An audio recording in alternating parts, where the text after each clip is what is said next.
सिंह सैनी क्या कुछ कह रहे हैं, चलिए सुनते हैं। डंपिंग ग्राउंड में जमे कचरे को भी साफ कर रहे हैं। आप लोग देखते हैं, अगर दिल्ली में आप लोग जाएंगे या हमारे राव साहब बैठे हैं गुरुग्राम के अंदर, कचरे के बड़े बड़े पहाड़ बन गए थे। हम देख रहे थे, समाधान नहीं था, समस्या बन रहे थे, उसकी तरफ सोच ही नहीं रहे थे। अगर किसी ने आकर के उनकी तरफ सोचा, मैं तो हैरान भी हूं, परंतु आज मुझे कहना पड़ रहा है इस बात का कि इस प्रकार के भी लोग हुए हैं। अपनी थोड़ी वाहवाही के लिए उस डंपिंग के ऊपर खड़े होकर के कि इसको हम साफ कर देंगे, ये भी एक पोल्यूशन है। किस प्रकार से धोखे में रख करके लोगों से खिलवाड़ करना उनकी जिंदगी के साथ, ये भी तो पोल्यूशन का हिस्सा है।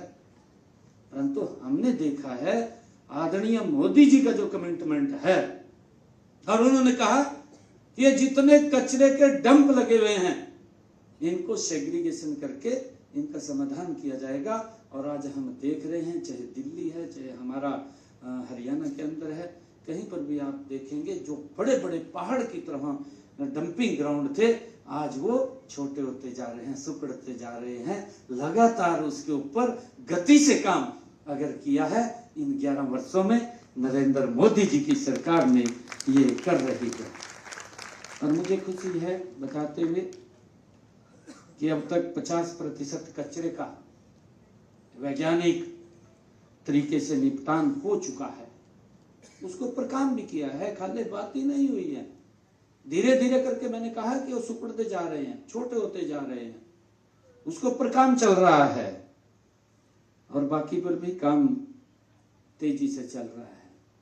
उस सारे को समाप्त करने का काम वो लगातार सरकार करती है, परंतु उसके अंदर हम सब की भी बड़ी भूमिका होती है। आदरणीय मंत्री जी बता रहे थे कि हम क्या कर रहे हैं, हम क्या सोच रहे हैं। अभी एक हमने वीडियो भी देखी है, बहुत छोटी वीडियो है, उस वीडियो को देखने से ही हमें प्रेरणा मिलती है।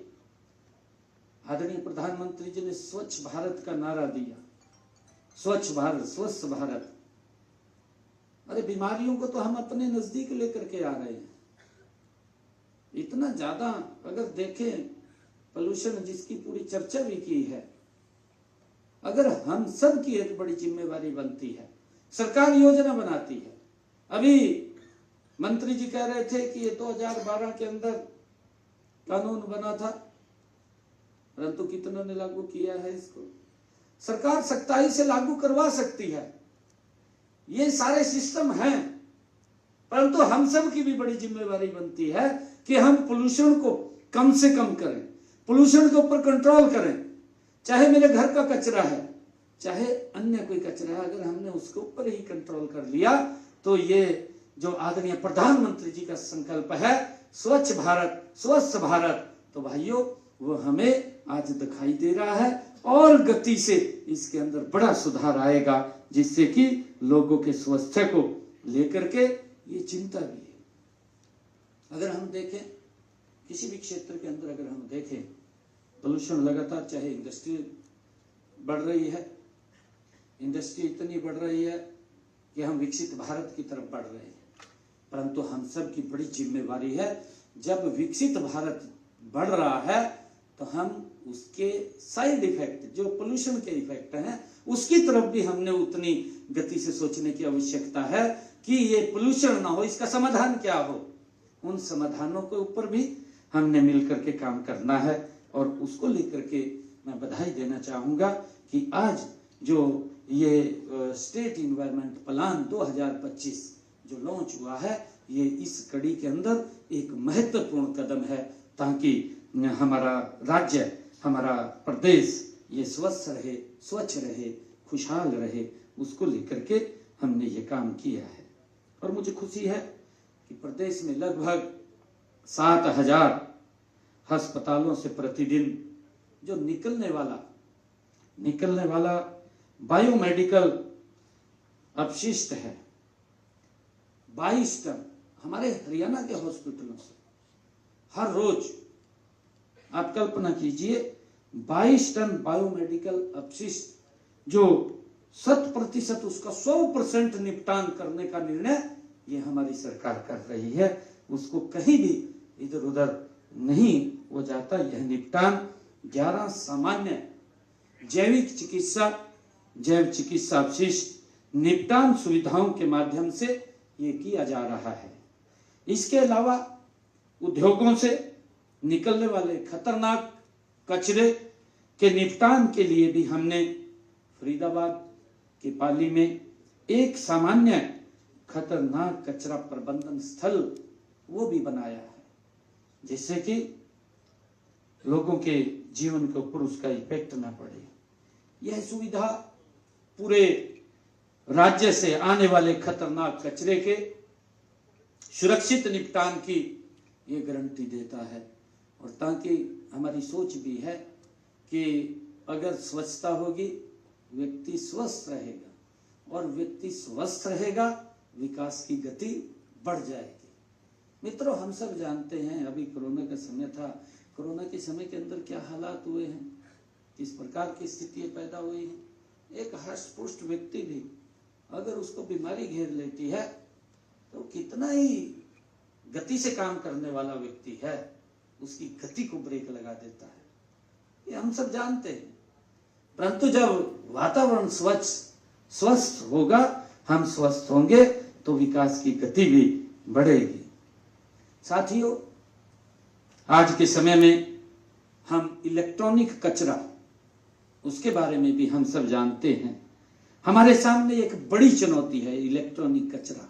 इलेक्ट्रॉनिक कचरा, हमारा ये पंखा लग रहा है, खराब हो जाता है, हमने सोचा है कि ये कहाँ जाएगा। हमारा एसी है, खराब हो गया है, या वो लाइक ही नहीं रहा चलने के लिए, वो कहाँ जाएगा। हमारे अन्य बहुत सारे ऐसे सामान हैं, अगर वो खराब हो जाते हैं तो उनका कहाँ पर निस्तारण होगा, वो कहाँ पर जाएंगे। भाइयों, इसके लिए भी ये हम सब के लिए एक बड़ी चुनौती है। और इससे निपटने के लिए प्रदेश में 42 हमने ई वेस्ट रिसाइकल काम कर रहे हैं। इसके अंदर आने वाले समय में हम हर जिले में ई वेस्ट कलेक्शन सेंटर स्थापित करना हमारा लक्ष्य है। हम अगर आप देखेंगे कि जो हमारी गाड़ियां भी हैं, गाड़ियां जो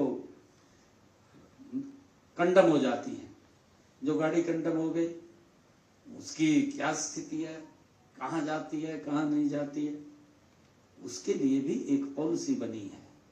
आदरणीय मोदी जी ने उसके बारे में भी विचार किया है और बड़ा उसकी लाइफ भी एक तय किया है कि इस लाइफ के बाद उसको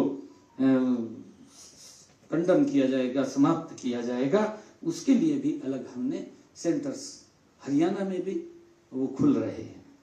मित्रों, वायु प्रदूषण भी हमारे लिए सबसे बड़ी ये चुनौती में से एक है।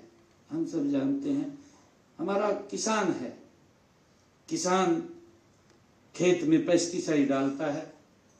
एक तो पेस्टिसाइड हमारे अनाज के अंदर आ जाता है, दूसरा वायु को भी पोल्यूशन करता है।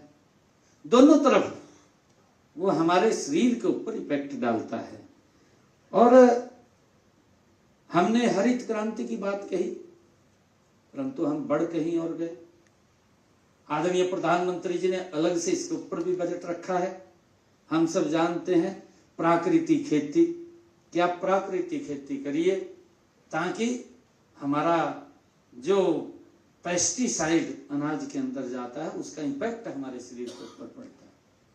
हम देखते हैं हमारे हरियाणा के अंदर ही है, क्योंकि हमारी जब मैं बहुत छोटा था मैं देखता था अनाज मंडी के अंदर जब अनाज लेकर के जाते थे, मेरे ख्याल से जो हमारे वहाँ श्रमिक थे 1 क्विंटल की बोरी को वो उठा करके गाड़ी के ऊपर चले जाते थे। और आज